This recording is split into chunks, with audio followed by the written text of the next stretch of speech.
вами новостной канал «Завтра».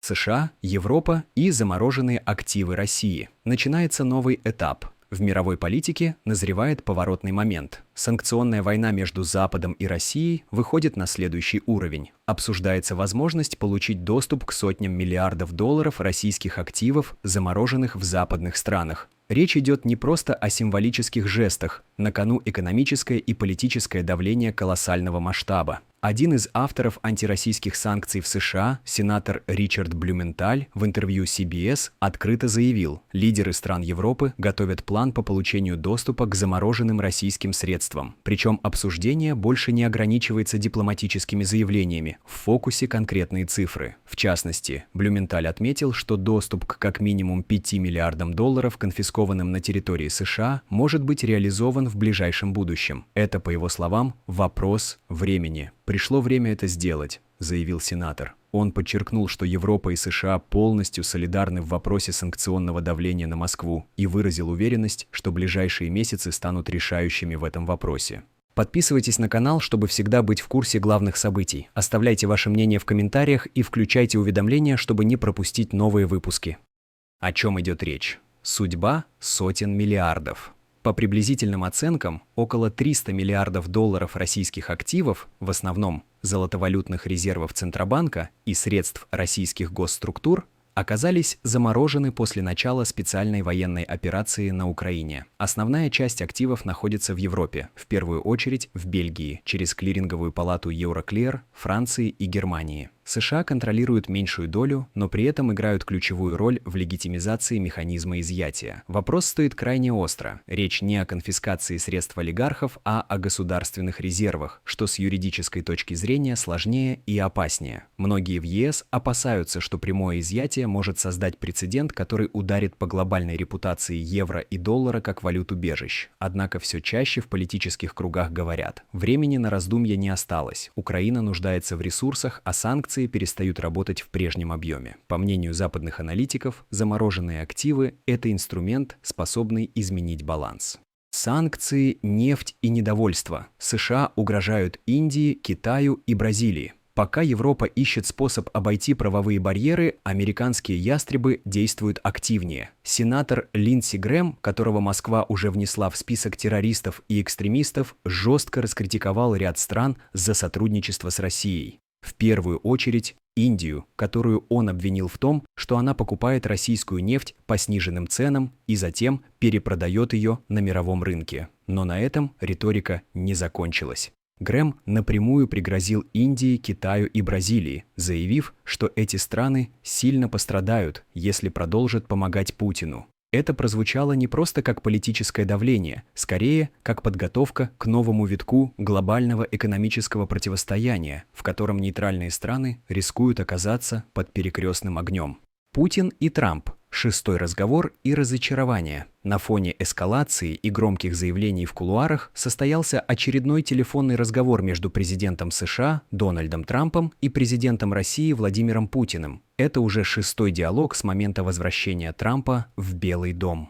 Беседа длилась около часа. Путин в ходе разговора вновь заявил, что Россия продолжит операцию на Украине до тех пор, пока не будут устранены первопричины конфликта. Со стороны Трампа прозвучало разочарование. Он отметил, что не удовлетворен результатами переговоров по Украине и добавил, что был очень разочарован позицией Москвы. Трамп, как и ранее, настаивает на скорейшем завершении конфликта, однако все чаще звучат намеки на то, что Вашингтон может пересмотреть свою роль, если не увидит прогресса. США готовы передать Киеву дальнобойные ракеты. Вопреки скепсису, Белый дом сигнализирует о готовности увеличить военную поддержку Украины. Уже в ближайшие дни, по данным Axios, Трамп планирует официально объявить о поставках наступательного вооружения, включая ракеты большой дальности, которые, как утверждают источники, могут поражать цели на территории России, вплоть до Москвы. Это будет первый случай, когда поставки такого уровня идут по прямому указу действующего президента. Ранее весь военный трафик был результатом решений администрации Байдена. На данный момент подтверждена передача систем Patriot, а также ряда единиц техники, оплаченных украинской стороной. Объемы, сроки и типы наступательных систем не раскрываются, однако источники уверены, речь идет о переломном моменте. Аналитики о тупике. Зеленский не готов к переговорам. Однако не все в США разделяют энтузиазм Белого дома. Известный аналитик и бывший офицер разведки Скотт Риттер в своем YouTube-интервью заявил, Зеленский не собирается вести переговоры на условиях, которые ему не нравятся, потому что он все еще уверен, США его поддерживают. Пришло время показать ему, что все кончено. Риттер уверен, что дальнейшие поставки вооружения не изменят ситуацию на фронте, а лишь отложат неизбежное. По его словам, администрация Трампа не делает выводов, продолжая путь Байдена под другим флагом. Кроме того, он подчеркнул, что Европа в выигрыше от отсрочки. Ей нужно время, чтобы нарастить военный потенциал. Но, по мнению Риттера, эта идея утопична, поскольку на создание независимой оборонной промышленности уйдут годы.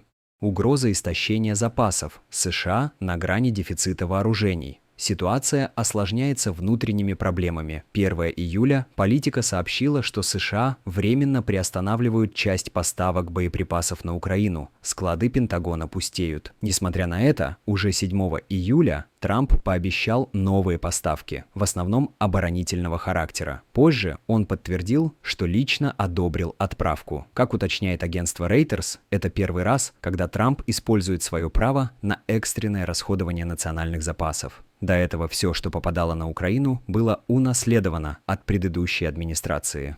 Позиция России. Поставки лишь затягивают конфликт. Москва неоднократно подчеркивала, поставки вооружений Украине не меняют баланса сил, а лишь углубляют конфликт. Министр иностранных дел Сергей Лавров заявил, что НАТО участвует в конфликте напрямую, не только технико-логистически, но и через обучение украинских военных, разведданные и планирование операций. Также МИД России предупредил, вся техника, отправленная на Украину, будет уничтожена, а попытки Запада затянуть войну приведут лишь к дополнительным жертвам.